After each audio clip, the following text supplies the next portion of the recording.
all, and welcome back to another thrilling episode of Off the Dome. I'm your humble interviewer, Jordan Brown, and with me, as always, is our dynamic director. Say hi, dynamic director. Tamar, thank you so much for joining me again. Obviously, we're opening with, what the hell was that, Tamar? What did you do to us? Dude, I just, it was, I don't know. I don't even know what I did. I just did it, and it was like, I just took the material and just, slapped some shit around, and here we are. But I think that, it was that episode truly, once we decided that it was going to be the finale, I was like, okay, now we're just going to go for it. And go for it, you did. Goodness gracious. Yeah, obviously we're talking about Augbert, the finale of season 1 of Very Important People. I knew, obviously, Sam had told me, yeah. Eve had told me, you had told me, Vic had told me, everybody was like, the finale's so magical. You're not gonna believe it. And I was not prepared for the Lynchian Cronenbergian nightmare that it became. I'm just glad that we made it, and it's I was very basically how it works is Eve and I do a director's cut, and then we send it to the dropout team to give notes on. And I was waiting with bated breath to see if it was something that would fly, and it did. And so I was really, really happy. I mean, look, we kind of had an idea of where it was going to go while we were filming. The shot of Vic waking up to the alarm clock we did as a pickup, and because it was pretty obvious, when we were filming, it was obvious what was going to happen, and then we're like, okay, how are we going to push this even more? So I'm just glad that everyone was on board, and that Yeah, that was actually, I was super curious. I'm assuming was everything sort of there for those building blocks? That after, I mean, obviously you shoot green screen stuff afterwards, yeah. But Vic's alarm clock noise, everything, you'd already sort of mapped that out, or no? Basically, it's kind of it's a combo. It's with this episode we mapped out some of the things we mapped out happened after we filmed the interview. And so, but I don't think we even decided to do the alarm clock thing until after that day. And we were like, oh, this would be really funny if, Vic woke up to this alarm clock and it was, all a dream, or was it, type of deal. And so that was a pickup that we actually shot on a different day of Vic waking up to the alarm clock. All the sound effects happens after the fact. And that's all stuff that kind of we decide in post. There's not that much time on set to decide much of it, how it was edited, the black and white, the kind of the fever dream vibe, that stuff was kind of all in post. But all the elements, obviously, we have to shoot in the week that we had to film. So we had all the elements, and it was just kind of playing around with the elements. Yeah. It's such a good episode of television. Just so truly fantastic. And yeah, it was fun, and it was so great that Sam was there that day. And we obviously had to keep the moment where Brennan, jumped off set and onto Sam. That was very important. Wait, did we keep that moment? That's in there, yeah. As Brennan is screaming at him, "Can you smell the coffee in my beard?" Yes, thank you. Yes, okay, we did keep that moment. Yes. So yeah, I'm just really glad how it came all together, and obviously we're dealing with two incredible incredible, incredible improvisers. So it was just really good material. Yeah. Yeah, I'm curious. I know. Do you remember how much guidance you had to give in that episode? Were there many cuts that you were like, "Hey, can you make it weirder?" Or were they locked in? No. Yeah, I mean, basically, like I definitely said to everyone, and I think I mentioned this about Zach's episode in particular because it was Zach was the last episode we shot, so he kind of even was able to take it even farther with like messing up the set. But you know, it was just important to me because of the nature of like it being a sit down interview and, you know, you want people to be able to move around and stuff. I just said to Brennan, like, go nuts. Like, don't worry about the breaking the fourth wall. Like, if you want to meander off set or whatever you want to do, like, do it. Like, don't worry about the cameras. The cameras will follow you. And so that was really all I said about that. And then it went crazy from there. Really, the only guidance that I had to give at all was kind of coming up with like a narrative. And I think when we first spoke, we talked about kind of like a narrative arc and how that is very important to me. And so when we're dealing with like, especially actually when we're dealing with like these really, really, really funny people where like everything is hilarious, you want to make sure that it's not just, you know, 30 minutes of nonsense. Like we Yeah. need to kind of figure out where is this going. So that all being said, any cut, it wasn't me giving like any different direction. And with this one, it definitely was not me ever saying go crazier. Like they did that by themselves. If anything, it was just kind of like guiding it along into this kind of like all encompassing arc. Yeah. Yeah. Well, so speaking of the first time we talked, I made a joke about how you used to do all these things where you were winning awards and now you're off doing this goofy little show. And now we're in the thick of Emmy projections Oh for my God. nominations. Well, how's that That's feel? insane. I mean, look, like I'm not holding my breath. I'm very happy that like we're even in the conversation. I think like the it's just yeah, I mean it's just amazing. Like I never had any idea how this show would be received at all, and I'm just feeling so fortunate that it's being received well and that like, you know, it seems like we have well, we know at least we're doing a second season. I'm in pre-production for that right now. Mhm. So I'm just hoping that, you know, like we can continue and it gets bigger and we can do crazier and crazier things with it. Yeah, yeah. I mean, I obviously we there season three has well, as far as I know, season three has not been greenlit. When I talked to Kyle Rohrbach, he said seasons two and three, and I was like, "I'm sorry, what?" And he was like, "We haven't greenlit season three, but it's nice to be optimistic." I mean, Like, I'll tell you right now that there's been like 45 seasons that have been greenlit. And so we're just doing this until like, I was going to quickly do the math. I can't do that, but yeah. yeah, until Vic is an actual 85-year-old British No, man. exactly. Yeah, yeah. It's very fun because like obviously, that Emmy's conversation, I not jokingly, but I told Vic they're going to win an Emmy for the show, and yeah, and when I talked to Kyle, we talked about like the Emmy push of Game Changer, VIP, and Dimension 20, which unfortunately can't get nominated for Dungeons and Drag Queens.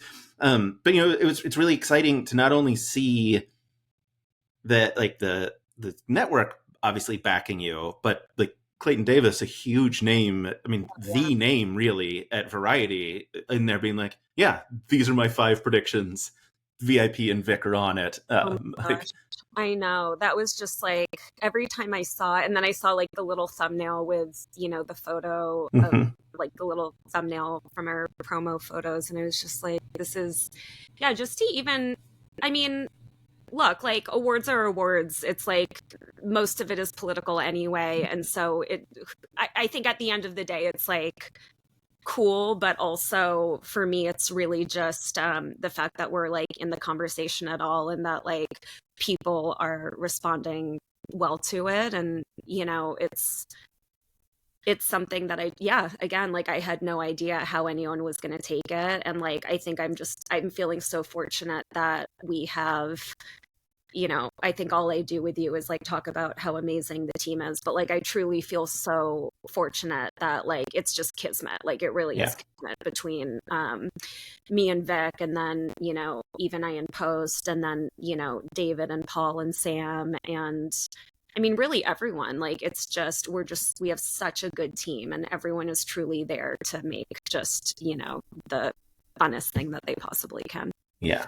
Well, speaking of at least David and Paul, because it's been, a few episodes since we've chatted. Pig number 2, David Kearns getting his own dog. I mean, I talked to Paul about it. Like, obviously, he was like, I think he said you suggested the like photos of dogs, but then I think he was like, hey, what if you ran home and got your dog? I mean, how does that moment like land for you as the director of like a dog shows up? Yeah, it was great. I mean, like on most, I think that's one of the really wonderful things about working for a show like Dropout, because if I was on a different project, it's very difficult to get animals in production, and you have to hire like an animal wrangler and get like a release, and like it's just not spontaneous. There's not it, most productions don't leave room for this kind of spontaneous fun that we can have on VIP. So to be able to, be like, we were on our little Slack channel, and we're all kind of like, I don't even remember the conversation, but how we're talking about it. And then it probably was Paul that said, why don't you run home? And then David was like, okay. And I'm like, wait, what? That's awesome. And, like, or I think I was like, I wish we had a dog or something like that. And I don't even remember how it went, but like, luckily, David was able to run home, get the dog, and come back like before we had to wrap the day, and it really made the episode. So Did Vic or Allie know a dog was on the way, or was that fully a surprise? No, I think at one point I called cut and I said, okay, so we're actually going to get a real dog, and it's David's. And so, let's kind of do these pickups before we, like while we're waiting. Mm-hmm. But no, like they knew that the dog was obviously on stage, but we didn't. It really wasn't until 15 minutes before the dog showed up that we even knew that we were going to get a dog. That was like, that was a very, very, very last minute decision. Yeah. I mean, I know, like myself, like in the edit, because I'm so good with like details normally, and I was like, God damn it, we left the collar on. And that was like my biggest, I was so fixated, honestly. I can't even tell you, Jordan, like in post, I was like, I wish that this dog wasn't wearing a collar. Like I was like, it's supposed to be garbage dog. It's supposed to live in an alley and like all of this stuff. And I was just like, I was so fixated on that. But hopefully it didn't detract from I'm very online. I didn't see a single person comment about the dog still having a collar, because everyone's actual question was, whose dog was that? And in fact, the cutest, most like well-behaved. Yes. In fact, I will say, I posted that video with Paul today talking about like getting David's dog on set, and someone commented on my video, I really thought it was just a dog they found in the alley. So that is how little the collar meant to someone. Thank God. I know I just fixate on like the dumbest shit, but I'm glad that no one pointed that out. No. So delightful. Such a I mean, that episode, obviously like another very special episode, because it just, I mean, Vic broke immediately, and always so fun to see. Just like the wolf stepped on my mom's face is just such an Allie's laugh. I talked to Eve about this, like how infectious Allie's laugh is. So fun. And the two of them, Vic and Allie, they improv with each other quite a bit, and it was Vic and Allie, and then also Vic and Zach, and Vic and Zach, and Vic and Jacob. I think Yeah. those are the three that Vic kind of performs with the most because they're all on an improv team together. Yeti. Yeti, yes. And so it was, I think those three especially, like they just have such a fun thing going. And so like we edited out a lot of breaks in a lot of the episodes, but we did not. It was a very conscious choice to keep a lot of the breaks in Allie's episode as well as Yeah. Yeah, I'm actually. So, I mean, was there a lot of editing to have to do in Augbert, or did Vic like keep it together as well as it seemed they did? There were more breaks. There were more organic breaks in Allie and Zach. I think that they had more breaks for sure. Yeah. With Brennan, we didn't really edit out. With Brennan's episode, I think it was just a different vibe. Like Allie and Zach's episodes are like a little more kind of playful Mm-hmm. and, lighthearted. With Brennan's episode, I just kind of wanted to keep it. I really wanted to keep the viewer in the world of the episode, and like it just really fit the vibe not to have too many breaks in that one. So I did edit out some breaks, and then it is quite edited, as obviously, like, as you can see, it's a very edited episode. But it not necessarily for the breaks, just for kind of the narrative. Yeah. I mean, one of the things, and I love this about Brennan generally, is that he can be so silly, and then like in a moment's notice, drop like profound wisdom on you. Oh my You gosh. carry the rocks in your suitcase until you find a spot that you love and you put them down. Like, what a beautiful sentiment from an absolute insane person. Who was saying, I was like, it was another one of those episodes where I couldn't sit because I was so engaged in the performance, and I was just standing, and I had my hand over my mouth, and I just Oh, hold on one second. I'm so sorry. Parker, just a minute, okay? oh, that's a good question. That's a Why? good question.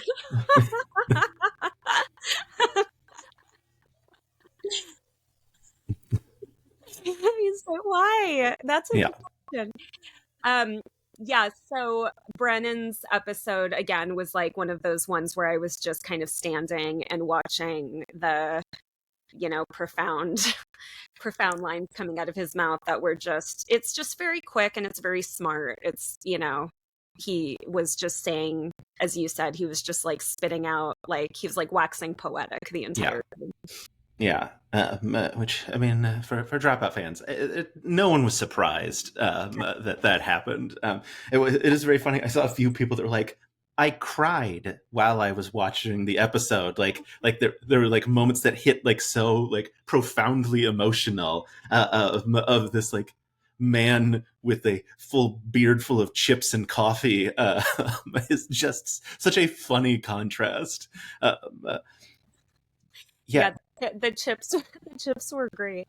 Yeah, all of that stuff, like I definitely did not have to direct. Like that was really all just Brennan just, really going to town on it, which, I think once I said let the cameras follow you and there are no rules, I think that's kind of the most fun thing to say to an improviser, I think. And so, for me it's really just it's not about changing what they do at all. It's about like guiding it to shape kind of like shape a narrative. And Yeah. that's really, and we only have an hour and some change to make that happen. So that's Yeah. really what it was. And this, yeah, I know, like, and you talked about, I know Nana was another one where you were just like up Yeah. walking around the whole time. Nana, Zach, for sure. Yeah, Nana, I think I said the least amount of cuts in Nana for sure. Yeah. Nana's really was, I think I honestly maybe called cut once to I think we even talked about this. I think I called cut once to like suggest, where it could go. Because again, like it's really important to have a beginning, middle, and end. And then Brennan was another one of those where there really weren't that many Yeah. cuts. Also, just FYI, there is a fly in my room, and if I suddenly do that, it's because it's buzzing around me. Annoying. I hate that so much. Yeah. Yeah. Oh, I just saw it. Did you? I just saw it. I want to like grab it for you. Yes. Yeah. Obviously, like, Brennan. I mean, like, I get why Brennan became the finale. Made a lot of sense. It was also super fun because we got callbacks of like Denzel living in the guest house. We get the Princess Emily song on Avery Goodman's clock radio, like as Vic is waking up the Chomsky's chips, which I mean that's more of a generic dropout callback, but still. Is there any part of you that wishes it had been taped later so that you could have put even more references to the whole show? Yeah, it's funny. It's like, I think the nature of the show, like, yes, of course, I would like to have more kind of control of the narrative, right? But like at the same time, the whole reason that the show works, I think, is because none of us know what order it's going to be in. We don't know, like we're really just kind of creating a framework in which to, play around with. And then, as I've said before about Eve, it's like, we have the luxury of having this like incredible editor to, play around with even more. And so, yes, like, I think that like, it's like I think the controlling part of me, yes, wishes that, but the part of me that's like, oh, for the sake of the show, we do need to stay true to the structure and the, how the show is. And so like I think that like, as long as we have like Vic and I know we both talked about this with you, like we have this, kind of like lore and backstory that we talk about a lot, that we're talking about more for season 2. And as long as like we both have it in the back of our minds, it can come up. And like, so yeah, I think that like I think that how it's going is kind of exactly how I want it to be, as far as like just having enough callbacks. Also, I'll say that the Anna song, that was a very, very last minute post decision. So yeah, that was not something that we even thought of until, we edited. Yeah, a perfect touch. That was Sam's idea, and I think everyone was just like, yes, absolutely. Great idea. Yeah, so good. Yeah, speaking of, oh my God, the fly is so much right in front of my face. I see it, and like I'm annoyed for you. Like I want to go in, like and there's nothing I can do about it because I could flail wildly. It but reminds me of like, this is dating me a lot, but there was it was Mario. It was like Super Mario Music or Super Mario something like that. I think it was for Super Mario Super Nintendo, and it was a Mario Paints. That's what it was called. Yeah. There was like a little mini fly swatter game that all you did was you swatted this fly, and I feel like I want this to be interactive. Yes. Boy, it would be great for me if it was. Vic backstory. One of the things that like was amazing about sort of the order that you chose was having Martha and Lucian be second to last meant we learned in the penultimate episode that Bianca is the same age as host Vic, which is so funny and like paints an entirely new light on the entire season, of every time Vic mentioned their stepdaughter to be like, wait, the stepdaughter is your age? Like, it's just such a beautiful touch that like, obviously it was, I mean, I'm assuming it was not the only reason it came so late, but was that a consideration of like, boy, this is going to really like spike this point like so late in the season. Yeah, I think you just nailed it. Like it wasn't the reason that it was, in that order, but we certainly look at everything and it's like there's many different it's kind of like when we're figuring it out the order. God, we went through so many different iterations of order, and even after the premiere with Anna, we were still changing the order. And I think, as I mentioned before, like we're editing as we're going. We're not editing everything all at once and then releasing. Like I think the first time I talked to you, we had only even edited the first couple episodes, maybe.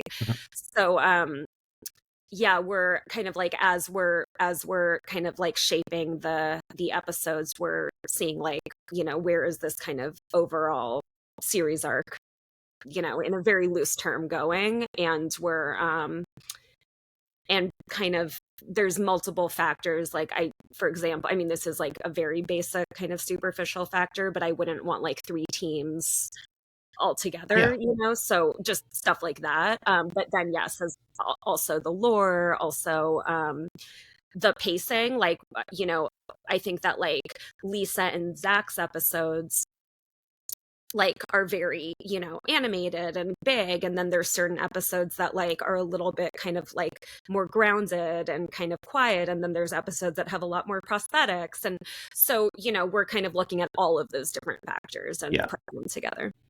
Yeah. Yeah. I mean, it certainly makes sense. I know The fly. It was okay for a while. It was like off in that corner, and now it's decided like it has to be here. Is this just like a now thing? How long has that fly been in your office? Like right before I started recording, as far as I know. It followed me in here when I closed the door.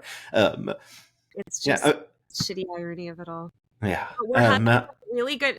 Everything's being. We're syncing well. My internet's not freezing.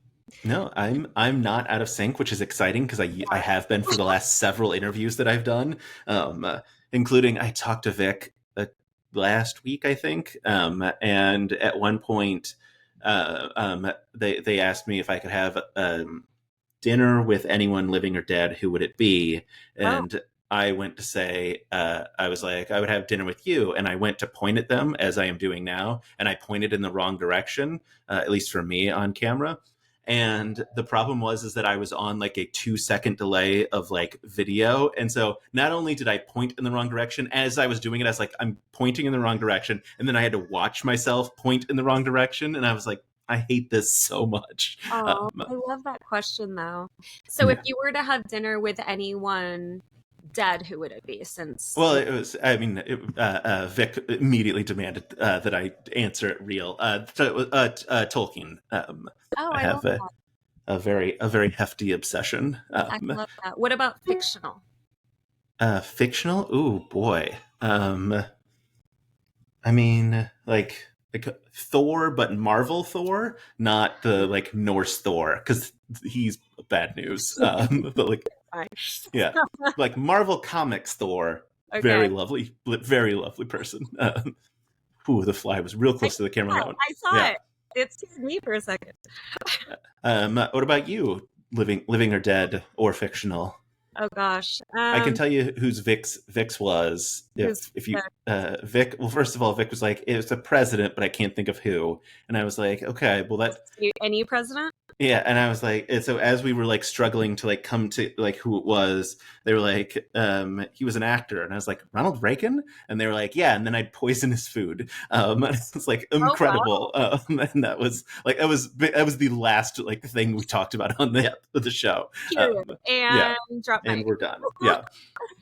I think I don't know. There's gosh, right now I would probably say Alfred Hitchcock or Lucille Ball. I think that either of those are two of my like favorite kind of iconic people that I just want to like get into their brains a little bit.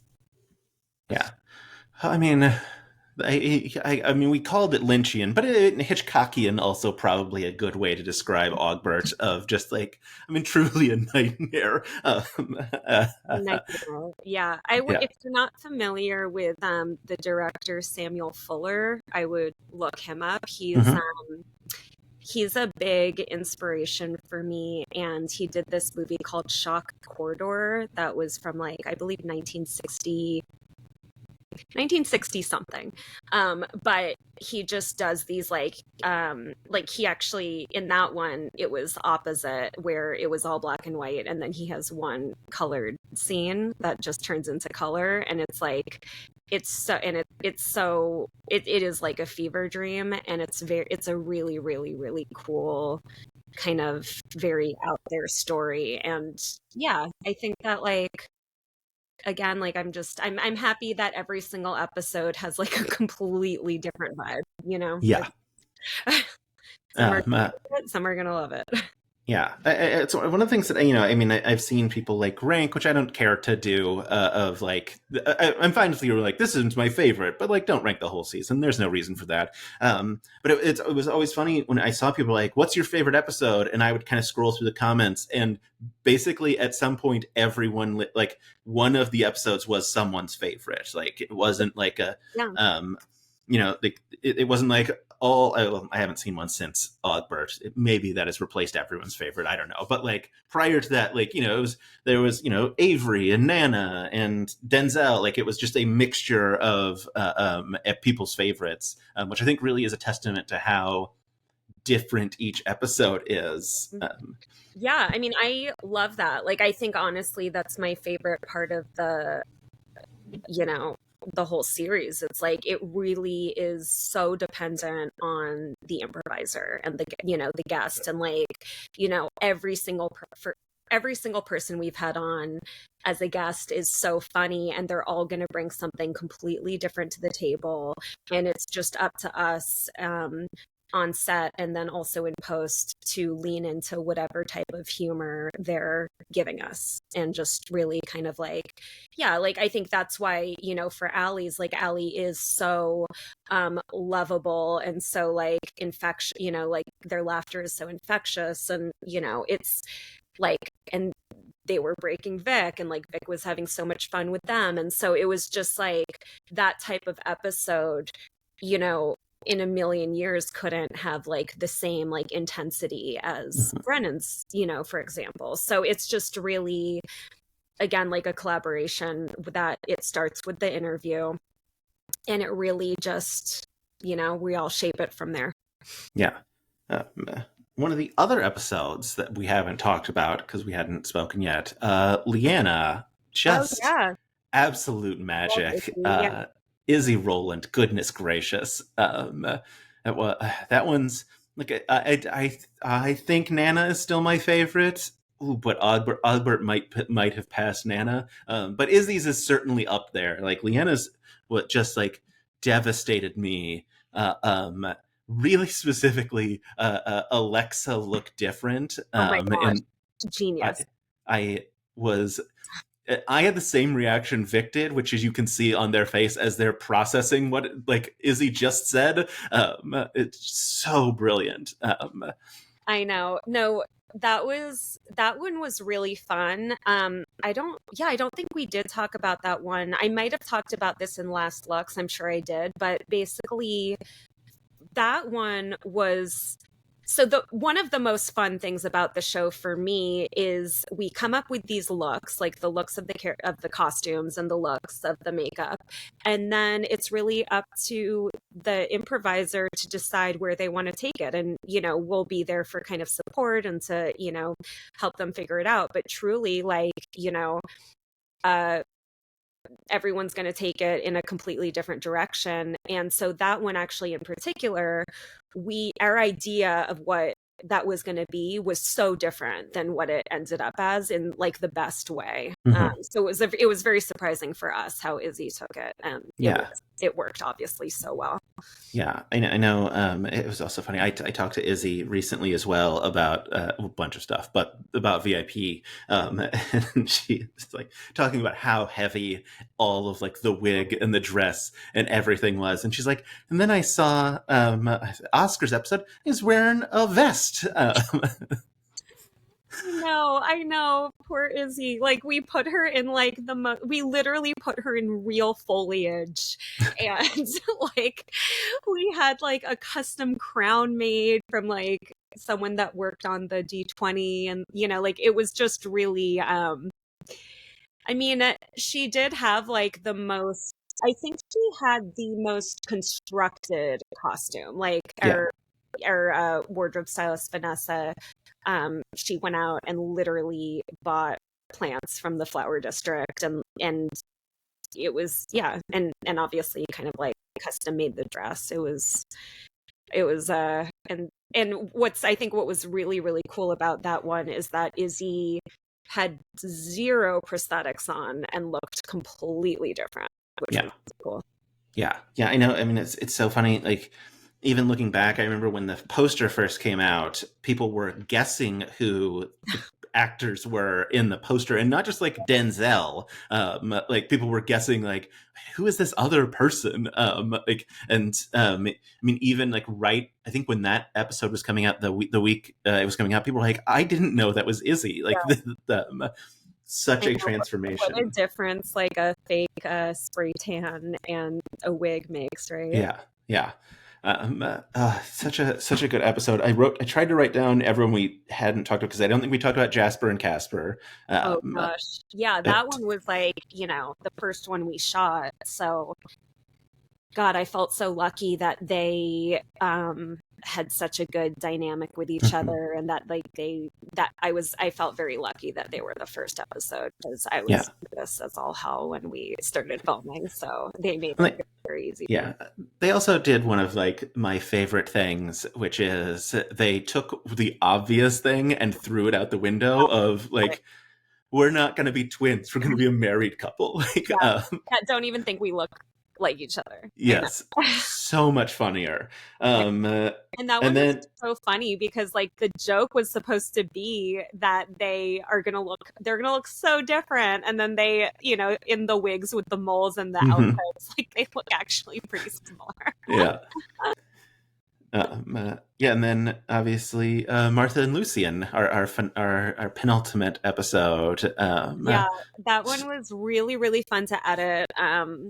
That one I kind of just took like my teenage and early 20s angst and music, mhm, and my favorite music, and just really like channeled it into the post on that one. I think for the music video, my inspo that I threw out to TJ, or VFX person, was Nine Inch Nails and Skinny Puppy. So that was that. yeah, I think that one is I want to say best use of the green screen, because the music videos were so much fun. I say that as I am immediately thinking about the Chomsky's commercial, but like that doesn't count because it was a fever dream. That one's in a whole separate like category. Absolutely. Yeah, the music, I mean, we knew that Rashawn and Ross were just going to be so brilliant with music, obviously. And so it was just like, we knew that whatever they were going to do, like, we were going to end up doing something related to music. Yeah, And I'm glad that we did, and I'm glad it went that way. But it was, yeah, that was a really, really, really fun one to edit. And I think that was, oh yeah, because that was the one that we decided that like anytime Ross went on like his little rant, we mhm, would like make the lighting like more and more intense in post. It was, yeah, that one was super fun. And yeah, Ross, I think I said in the last looks maybe, I hadn't ever met Ross. And then by the nature of how we were shooting, like I was so like back and forth between doing the reveal and just really like back and forth from like the stage to the makeup room. And so I didn't get to meet Ross before he got in hair and makeup. And so I had never seen him. And like I met him in makeup and I'm like, he looks totally awesome. Like I like no difference at all. And then I looked at I met him after he took his makeup off and was like, wow, that was a very big transformation. Yeah. Yeah, yeah. Ross and Brennan are two of the like I can drop into a monologue at a moment's notice people I've ever seen. Just like you want an intense world building monologue and go like, It was way too natural a role for him. I was like, this seems really, really, really you, and I've never met you, and this yeah. is like, Well, I loved it in that like in the reveal when he's like, oh, but for a couple of decisions, this would be totally, me. yeah. Yeah. I could absolutely see that. Yeah, that one was so fun. Alex and I think we probably talked about this in Last Looks. We like had really fun. We had so much fun like coming up with the custom tattoos, and like we have some little Easter eggs with like my Yeah. dog is named Yep. Lizard, and so there's like a lizard dog, and my daughter's birthday is one of the tattoos and stuff like that. So it was just like a really, really fun one to design. And then again, like I feel like it was like really close to how I was in my 20s, minus the priest and nun outfit. So it was just like, yeah, it was great. Yeah, it was such a fun one. I love. I mean, they obviously they have a brilliant dynamic. They've worked together so much. But like having them like do that, like because they both kind of did that thing where it'd be like the real intense whatever satanic thing, and then the other person jumps in with like the very like youth group recommend like advice. So good. Um, yeah, is it?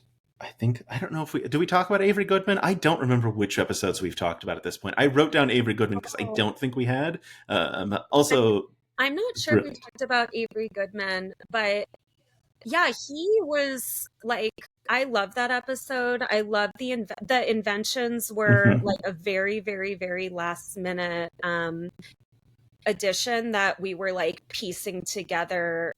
We were like even piecing some of them together, like as we were like as we were as he was in hair and makeup, and then the claw was a part of the costume, and then the helmet was a part of the costume. So those were planned. Everything else was kind of like very, very, very thrown together. And then we like just so happened to have a pager, since we had kind of like a random prop table. So at some point when he decided that he was going to play this kind of like unassuming evil, you know, politician villain type of inventor person, that's when we were like, okay, let's go to the prop table and see, you know, what we can throw together. Yeah, I know I talked to him about it, and so two things. One, your makeup department fully fooled him because I guess Gabby drew a line across his neck, like he like it, or something. Yeah, so he thought like the eye covering was like an eyeball that was hanging loose, and he was like a zombie or something, that like his throat had been slit. Like and like there was nothing on his neck. Gabby just fully like tricked him into thinking that. So he did such a good job with that. I feel like unfortunately now we need a new fake out for like the next season, because people are going to be trying. I feel like the kind of like fake outs could really only happen in season 1 a little bit. This time we're gonna have to like literally bring like, you know, fake like sparkles for like a zombie and, you know, whatever. But yeah. The other thing BDG told me was that like he didn't have in his mind where it was going until Vic was like, so you're running for city council or mayor or whatever it was, and he was like, oh, got it. And then like they like just like that like brilliant improv together. And that was really cool to see him and Vic, because Vic, and I think he was one of the very few people that Vic, I don't even think had met before. Had not, no. Yeah, and so it was really, really, really cool to see both of their just like generosity as far as improv and performance went. You know, it was like a really it was really refreshing. He's also one of like the loveliest humans I've ever met, and Yeah. it was like, yeah, that was a blast, honestly. And then the inspo for that one was which he took it a totally different way as well, was Rick Moranis in Honey, I Shrunk the Kids. Mm-hmm. And he obviously took it into a little bit more of kind of like a Right. evil, you know, route. But it was, yeah, that was awesome. Yeah. Well, looking back on this whole season, now that we're sitting here at the end of it, anything you can think back, surprised, like audience reactions, things you thought were going to land harder and didn't, anything like that that jumps out at you? That is a really good question. I think audience reaction for sure. I am very happy with the audience reaction. So pleasantly surprised with that. I would say just my experience has been so just fun, and like I'm not surprised by that, but it's, you know, yeah, it truly has just been like, yeah, just kind of very fun. Like it's been a very, very, very fun process. I don't know if anything is like, there's always kind of things that happen on set, any set that I'm on, that, you know, things don't go as planned, and you have to kind of pivot very quickly, or in post something looks a lot different than, you know, you intend it to look or whatever. So I don't think really anything surprising in production, but I think just how, yeah, just kind of the response of it has been Yeah. wonderful, like really, really, Yeah. really wonderful. It's delightful. I know. A couple of things. One, Julia Stark wanted me to let you know she is available if you want an illustrator for season 2. Oh my She's the one gosh. that I draws all that. know, I I mean, know. one of the people that draws all the incredible art. Yeah. Yeah, Uh, it's Julia Stark and then Mr. Dork. Nickel. Yeah. Yeah. And Dork Zombie. And Yes. Dork Zombie. Yes. Oh my Yeah. There's a handful of people that like every week are knocking out like art so fast too. It so blows my quickly mind. and Yeah. so amazing. And I'm like, I just wish I could frame all of this, but at least it exists on the internet Yeah. forever. And Yes. yeah, Uh, I know. It's, yeah, I want them. I'm just excited. I'm like, I'm gonna miss, like, over the next few months, I'm gonna miss seeing these like amazing illustrations come out. yeah. Um. Um. This is. I mean, this is just a plug. I don't know if who. I'm not going to try and get like names out of you or anything. But Vic just did the Phantom Menace table read or reading, and Bobby Moynihan was played Darth Maul and went into full Darth Maul makeup with like horns glued on. So, which is the funniest part of that is Darth Maul has like 3 lines in the Phantom Menace, so like full face makeup, horns glued on, bald cap, everything to have like 3 lines is so funny. I Anyway, love a great that. addition for season 2. Um, okay, noted, and we will see what happens. Um, anything you can tease about season 2 that you can say? Oh gosh.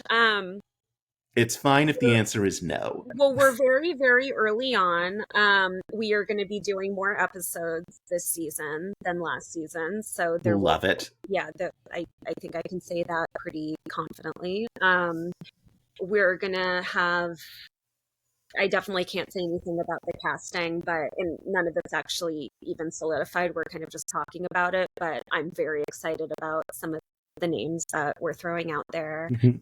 Um, I think that's kind of all I really can Yeah. say, but I'm super, I mean, I'm very, very excited, although, you know, what am I going to say? Like, I'm not excited. Like, I'm really not excited to film Yeah. season 2. No, I'm super, super, super, super stoked. And I've been like anxiously awaiting going into pre-production for this. So I'm just like, we're going to be filming, in about a month and a half now, and we'll be kind of planning it this whole time until then. And I like truly, truly, truly can't wait for Yeah. anyone to Ugh. see it. Um, and I could say something else, but I'm gonna wait. Great. The bad news is I won't remember. So like the next time we talk, you can be like, if you are like, hey, remember the thing I told you I was going to wait on? It's going to be gone from my memory. Funny. Yeah, no, I think that like what I do hope to do next season is I do hope to do the last time we did the last looks like quite a while after we shot, and I forgot a lot. Like my brain was already elsewhere when we were doing the last looks. So this time around, I do really want to do the last looks like right after we stop filming, so I can kind of, you know, give a little bit more backstory on not just like the hair and makeup, but also kind of like fun stuff that happened on set. Yeah, people have asked me like, hey, what, you know, like, because obviously I know Brennan was shooting while Izzy was in makeup. Yeah. Because then Brennan stayed and watched. I have that one. Like people are like, all right, so Sam was there that day. What other days was Sam there? And like, how many days? Like, who was on what day? And I was like, I don't know, and I'm not sure that the people who made the show remember. And that's the problem. Like, and that's stuff that I would know if I would be able to say it if we filmed the last looks where I could kind of like rehash everything, you know, right afterwards. I think that's hopefully what we're talking about doing this time around. Because I have to say, like, my memory is not great. So I'm just like, I'm trying to remember as we're talking. I can say definitely a lot more about the edits than I can about what happened on set right now. Yeah. Sure. Well, and also, I mean, like, beyond Augbert being a fever dream of an episode, like, everything I've heard is that, like, it's just, like, you go in and you're like, it's just gone immediately. Well, that's the thing. It's like we're shooting 3 episodes a day, and that's not going to change for season 2. We're going to be shooting 3 episodes a day. And, you know, with the filming and the hair and makeup and, like, you know, and the ancillary content, like the pickups and, you know, like I shot the photos of Vic for the promotional stuff, and like all of that stuff is happening within, you know, days.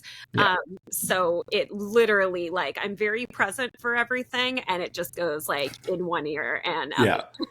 I mean, I'm assuming season 2 will see building on host Vic backstory. That is absolutely something that we've already been talking about. We have a whole Google Doc and you know, basically stuff that we like, even like, since we don't remember a lot of what happens until I'm like editing, you know, like stuff like Vic's stepdaughter being the same age as them, like we you know, just wrote that in the doc, and you know, stuff like that, because we fully intend to just build on the backstory, and I think it can only help the whole kind of series arc. Someone asked me if there was anything you could like tease that wasn't used as part of Vic's like backstory, but I'm assuming that it could be built into season 2. So I mean, honestly, if there was, I don't remember. So I also think fair. I'm sure there was, but I don't even think it would get into season 2, because I don't think any of us would remember it, and we would have to look at the raw footage to even know. But I think it's safe to say that anything that has been built into Vic's backstory that's significant will definitely be expanded on. Amazing.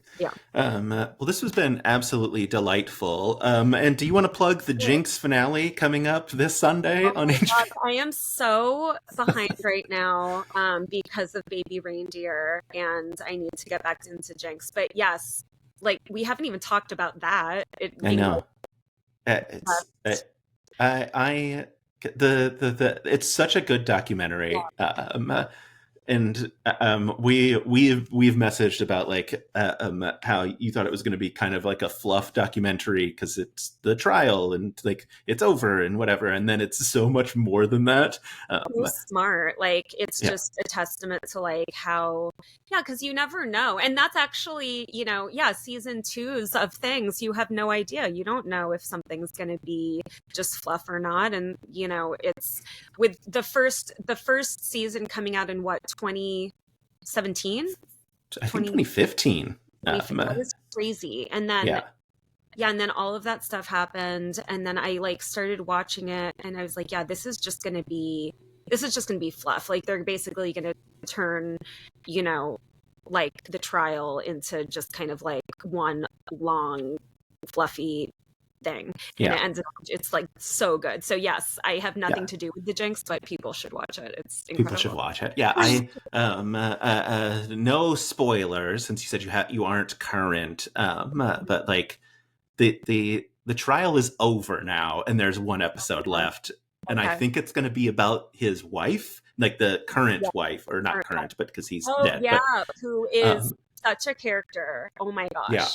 yeah. They're like the final like shot of this most recent episode was like a thing where I was like, wait, what's about to happen? Which is, I mean, just brilliant filmmaking. Amazing. Oh, that Yeah. is actually something that I can, this isn't like any sort of information, but last time we didn't have as much time before shooting to like build the costumes and the looks. Mhm. And this time, like Alex and I are talking about it a lot sooner. And so she's going to be able to get more kind of like custom prosthetics and and like, you know, really do like people's castings of their faces and everything. So it is going to be like the costumes were great. The looks were great last time. Alex is even going to like push it this time, which is going to be great. Amazing. Yeah. Yeah, I know some folks are sad that there's no Emmy nomination for Alex for this, but Alex has other Emmy nominations. Oh, So, Alex. Well, we don't have a nomination yet. We have a yes, but a short list.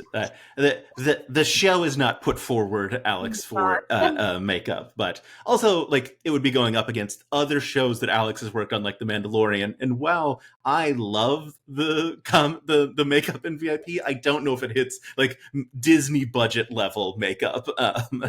yeah, but Alex is like, you know, again, like one of the so we're so lucky to have her and her team, Yeah, and they deserve like every single award that exists. They're just like they're brilliant and agreed. total pleasure Amazing. to work with. So All anyway, right. This yeah, has been absolutely delightful. yeah. Thank you. As always, I don't know how to end an interview, so I'm just going to hit stop recording. And